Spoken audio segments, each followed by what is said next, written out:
নমস্কার বন্ধুরা, একটা ধামাকাদার ভিডিও নিয়ে চলে এলাম তোমাদের সামনে। তোমরা সবাই কেমন আছো? আশা করি সবাই ভালো আছো। আমিও তোমাদের ভালোবাসায় ভালো আছি। আর আজকে নতুন একটা ভিডিওতে তোমাদের অনেক অনেক স্বাগত। তুলসী চারা ফেলাটা তোমাদেরকে এক পলকে দেখিয়ে দিলাম। দেখো, এক নজরে দেখে নাও, এক নজরে তো পাবেই না। যাই হোক, তোমাদেরকে আগের দিন ভালো করে দেখানো হয়নি, তাই আজকে একটু ভালো করে দেখালাম। আর দেখো কত তুলা, শুধু তুলাই তুলা।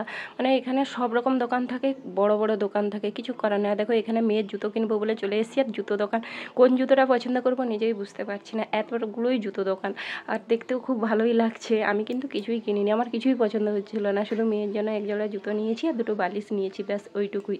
দেখো জুতো দোকানের উপরে জুতো দোকান, এরকম মেলা কেউ কখনো দেখেছো? সাগরমালার পরে হচ্ছে এই মেলা। এখানে হচ্ছে শাঁখের দোকান। দেখো কত শাঁখ দোকান আর শাঁখা দোকান, মানে ভর্তি, মানে শেষ করা যাবে না। আমি তো পুরো গলি ঘুরিনি। আর এটা হচ্ছে রেস্টুরেন্ট, অনেকগুলোই রেস্টুরেন্ট পরপর আছে। তারপরে আমি চলে এসেছি মিষ্টি দোকানে, ওই যে কদমা নিতে। এই দেখো কদমাগুলো কত সুন্দর দেখতে। আরও একটা ভালো কদমা দেখাচ্ছি, দেখো এই যে হাঁস, মিষ্টির উপরে হাঁসের। তারপরে মেলা ঘোরা হয়ে গেছে। আমি বেশিক্ষণ ঘুরতে পারি না, এত বড় মেলা ঘোরা সম্ভব হয়নি। আর মেলাটা দেখে নাও লাস্ট, আর একবার আজকে দেখিয়ে দিচ্ছি। এবছরের লাস্ট আমি দেখিয়ে দিলাম, কারণ আর আমি আসবো না। মেলা প্রায় শেষ হয়ে এসেছে। দেখো এক নজরে এপার ওপার করে কত বড় মেলা। ঠিক গো বন্ধুরা, তোমরা সবাই কেমন আছো? দেখো আমার গোটা মুখে কালি লেগে গেছে। আশা করি সবাই ভালো আছো। আমিও তোমাদের ভালোবাসায় ভালো আছি। কালকে তো মেলা গেছিলাম, একটু দেখলে, বেশিক্ষণ থাকিনি, একটুখানি গেছিলাম দুটো বালিশ নেওয়ার জন্য, তো তাড়াতাড়ি করে চলে এসেছি। আর কালকে ভিডিওটা কন্টিনিউ করিনি, আজকে আবার রান্নাঘর থেকে ভিডিওটা শুরু করলাম। কী কী রান্না করছি দেখো আগে, মানে কী ভেবেছিলাম আর কী হচ্ছে দেখো। বেগুন আর তোমার কলা, এটাকে আমি ঝাল তরকারি করবো বলে কেটেছিলাম, মানে শুক্তোর মতো। এই যে বড়ি ভেজেছি, উচ্ছে ভেজেছি, এখানে ওলকপি ভেজেছি, ভেবেছিলাম এটাকে শুক্তোর মতো করে দেবো।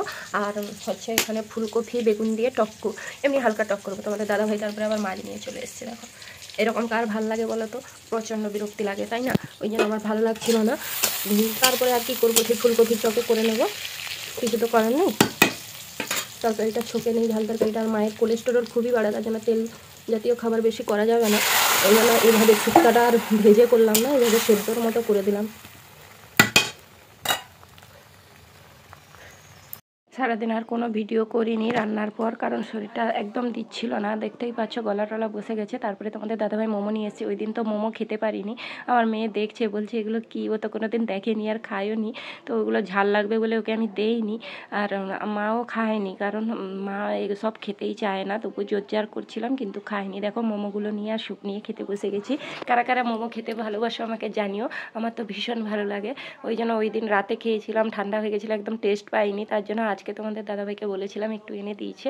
আর খুবই টেস্টি লাগছে। টিভি দেখতে দেখতে সবাই মিলে খেয়ে নিলাম খুব ভালো করে। মা একটু খেয়েছে, আর কি বেশি খায়নি। খেয়ে নিয়েছি। তারপরে ভাবলাম একটু প্রেসার কুকারে ভাত বসে, তোমাদের দাদাভাই খাবে না বাড়িতে, বাইরে খাবে। ওই জন্য একটু প্রেসার কুকারে অল্প করে ভাত, আলু ভাতে দেবো, কুন্দ্রি ভাতে দেবো প্রেসার কুকারে। আর বেগুন শিম টমেটো করে পোড়াবো। দেখি, শিম কোনোদিন পোড়াইনি, কেমন লাগে আজকে একটু পুড়িয়ে দেখবো। ঠিক আছে, রান্নাটা চাপিয়ে নিই আগে। এখানে লঙ্কা তেল ভাজা হয়ে বসিয়ে দিয়েছি। আর লঙ্কা তেল না ভাজলে আমি সত্যি খেতে পারি না, তবুও অল্প করে বসিয়েছি, কারণ মায়ের তো খাওয়া হবে না তেল বেশি, ওই জন্য। এখানে লঙ্কা তেলটা ভাজা হয়ে গেছে, দেখো নামিয়ে নিলাম। আর নামাতে গ্যাস থেকে কষ্ট হয়। তারপরে বেগুনটা পোড়াতে বসে দিয়েছি। আর কাটার মাঝখানে দুপো করে রসুন দিয়ে দিয়েছি, কারণ রসুন দিয়ে বেগুন মাখালে খুব খেতে টেস্টি হয়। আর টমেটো দিয়েও মাখালে ভালো হয়, কিন্তু টমেটো দেবো না মায়ের জন্য। মা খেতে মানে আমার খাওয়া বারণ আছে, ওই জন্য মাকে দেবো না বলে টমেটোটা একসঙ্গে মাখানো হয়নি। আমি এক ভেবে পুড়েছিলাম, আর এক হয়েছে, কিছু করার নেই। সবার সুবিধা অসুবিধা দেখে তো করতে হবে। এখানে টমেটো পোড়া করে নিয়েছি, তারপরটা বেগুন মাখাতে বসে পড়েছি। পেঁয়াজ কুচি, রসুন আর নুন লঙ্কা দিয়ে ভালো করে মাখিয়ে, দেখো ভালো করে মাখিয়ে নিচ্ছি। তোমাদের বলা হয়নি শিমও পুড়েছি, খেতে কিন্তু খুব টেস্ট হয়েছিল। আর একটু ভালো করে পোড়ালে খেতে ভালো লাগতো। দেখো বেগুনটা এইভাবেই মাখিয়ে নিলাম সাদামাঠা করে, বেশি রিচ করছি না, কারণ এখন খাওয়া করা যাবে না, মায়ের জন্য বারণ আছে, তার জন্য করিনি। আর এখানে সিমটাও মাখিয়ে নিলাম, টমেটো মাখিয়ে নিয়েছি। তারপরে আলু কুঁদরি মাখাতে বসে পড়েছি।